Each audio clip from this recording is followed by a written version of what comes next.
Just look at what's in the news today. It's August 2021, late August, and what are the big stories? The big stories are in Florida, there's a dispute over whether they can force districts, whether the state can force districts to make masks optional. Basically, disallowing the school board to impose a mask mandate. So the argument is that we believe masks are a restriction of freedom, and as such, we don't want the schools dictating that freedom or lack of freedom on students. And if you don't comply, we will find out your salaries and we will defund that money from the school board. Meaning, I presume, either teachers or administrators or both. So they're going to go to the individual boards within a specific county of the state of Florida. And essentially, they're threatening to stop the flow of money. They're going to take your salary and divide it by 12, and every month that's what they're going to withhold. So you're going to have to find other ways to pay your bills. And so it raises the argument, or at least it raises the principle of, imagine you're a teacher in that board and you believe strongly that children need to be protected and that masks are one element of that protection from COVID. And I realize I'm getting a bit political here, but bear with me. Imagine, for once, being able to say, I don't care what my boss or employer tells me. I'm going to do what I feel is right for the people that I serve. I took this job not to please the board, not to please the district, not to please the state, but to serve the children of my community. And if you put me in a position where I no longer can serve them, when I can't do what I feel is right for them, when you tell me not only what is right, but you threaten me, my livelihood, my job, my income, if I don't obey, where's your autonomy? Where's your sense of sovereignty? It's at that point, what would you do? What would you as an individual do faced with that decision? You believe one way, the state believes the other way. And it's not like you're breaking a law. It is simply saying, if you choose to do this, if you don't listen to us, if you don't do what we tell you, you're basically going to lose your money, your income, your job. Would you believe that you need to stand up and say, I'm going to do what I think is right. And if it costs me my job, so be it. Now, the reason I mention this is, where do you see that kind of courage, that kind of certainty in the environments in which we work? Don't you feel, don't you notice as you go around, maybe if you're like me and you're a contractor, you go from place to place to place, and you see all these different environments and you realize that most people are just following a script. They're doing what the job description says. Whatever is written in the spot that describes how they're being measured and how they'll be compensated and rewarded, whatever it says in that box, that's what they're going to do. They're not going to do anything more. They're not going to do anything different. They're going to do what it says. Now, we go in and we expect them to understand change. We expect them to shoulder the risk of going in front of your colleagues and your peers and saying, you know what? Let's do it differently. Let's forget what we've been told about the way we've always done things, about the right way, about the old way. And instead, let's do something that we believe is right. what you've been paid for, what you've been trained for, what you've been entrusted with. Every now and again, it's your moment. It's time to take a risk. It's time to step outside your comfort zone. Do something that scares the hell out of you because you believe it's right. I think that we don't need to teach people Scrum, agility, stand-up skills, retro skills, story estimation skills, story splitting skills. I think we need to teach them how to step outside their comfort zone. How to latch on to the why are you here? Who do you serve? Why do you care? What does that mean? What does a beautiful future look like? And then to roll with it.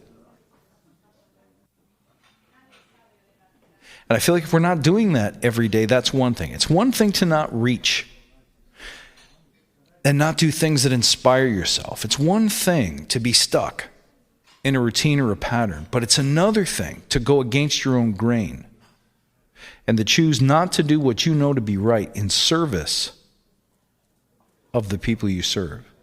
And here I don't mean your company's code of ethics. We all know we have to follow that. We all know we have to blow the whistle, but don't you feel every once in a while like we're just on a treadmill?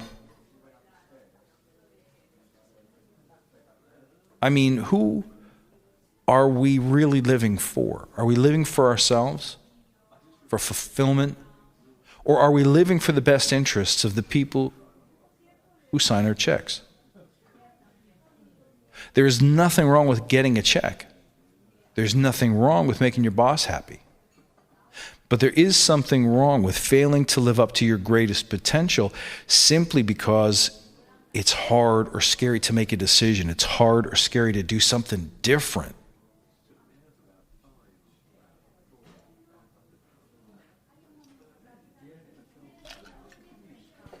I think it's in those moments where all the nobility lies, don't you? So how can we encourage and teach our teams to feel that burden,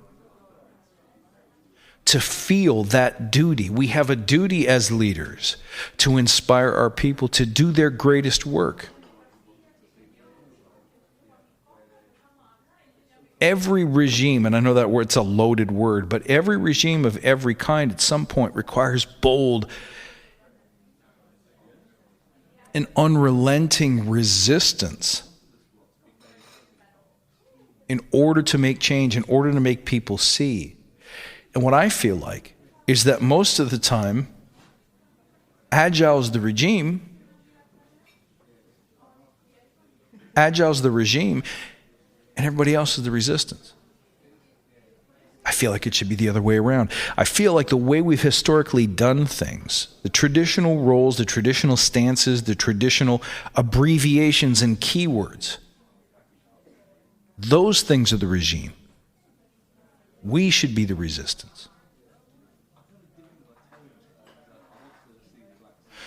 And you know how I know? Because when we do this right, when we fulfill our duty, when we earn our position of Agile coach, of transformation leader, of cultural pioneer, when we claim that title and do our job, people tell us that we've opened their eyes. People tell us that they feel different. People tell us that this is the kind of change they've been waiting for. That they were literally waiting for permission to speak and to do what they knew was right, what they knew was important to do, but they just couldn't find the right time. There never seemed to be anyone who was on their side who would have their back. Your job is to have their back. Your job is to go first. We're so afraid of getting canceled, aren't we? We're so afraid that if we say the wrong thing, that we're going to get pushed out, we're going to lose our job, we're going to lose our income, we're going to lose esteem, lose respect, lose our pride, lose our meaning. But in truth, those are the things that happen when you don't take a stand.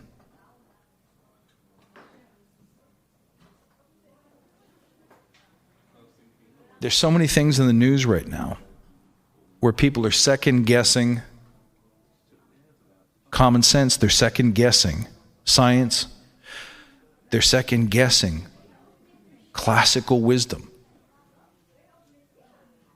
We're so attached to being right that we're afraid to let go. Look at what's happening as we withdraw troops from Afghanistan. We're so certain that this was the right course that if things don't go the way we expected, we'll stay the course even if it proves to be terribly, terribly wrong. What would be so wrong with saying, we didn't plan this correctly. We didn't see this coming. We didn't account for this outcome. And now we have to adjust and adapt. It's not the same thing as saying I quit. It's not the same thing as admitting that you were incompetent or you couldn't do the job. All you're saying is, this is different than what I expected. And real leadership is not about being right. It's not about making a choice once and then never taking counsel from the people that you trust, from the people that know, from the people that pay your bills. That's not what leadership is.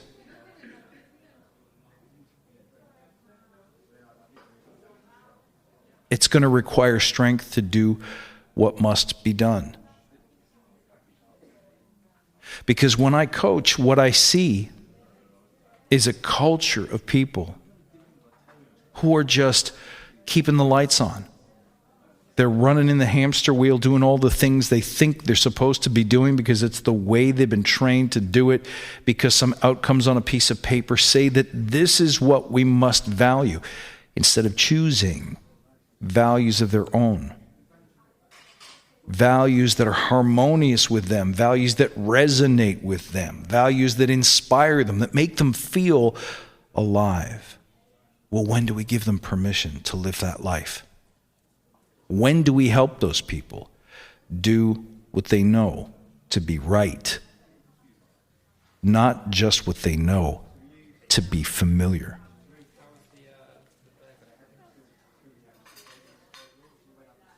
These are hard decisions. And if they were easy, everyone would be doing them, and everyone would love change.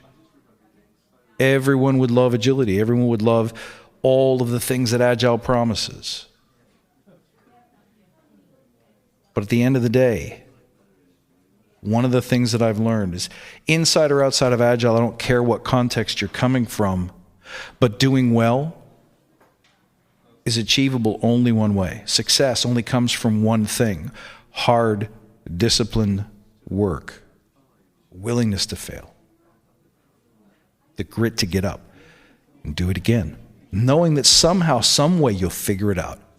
And eventually, if you keep doing it, you keep trying it, if you're consistent and you're passionate and you're value-driven, you get it right. Things will change. All you have to do is look at the news and see that the alternative just ain't working. So what could we change? How could we lead a better way of thinking? A better way that doesn't always come down to 50-50 votes or 51-49 votes. How can we lead in ways that don't divide people, but unite them? This is as important in politics, on the world stage, the global health crisis, as it is in the boardrooms and in the classrooms. We have grown. We're bigger than we were 20 years ago. The stakes are higher. We live in a world where everything is very visible. Mistakes, truths, untruths, travels the globe in a second. We didn't set the stage properly. It's time for us to lead differently. Lead first with integrity, with the decision, with the courage to be different, the courage to do what our values say we most want to do. Thank you, my friends.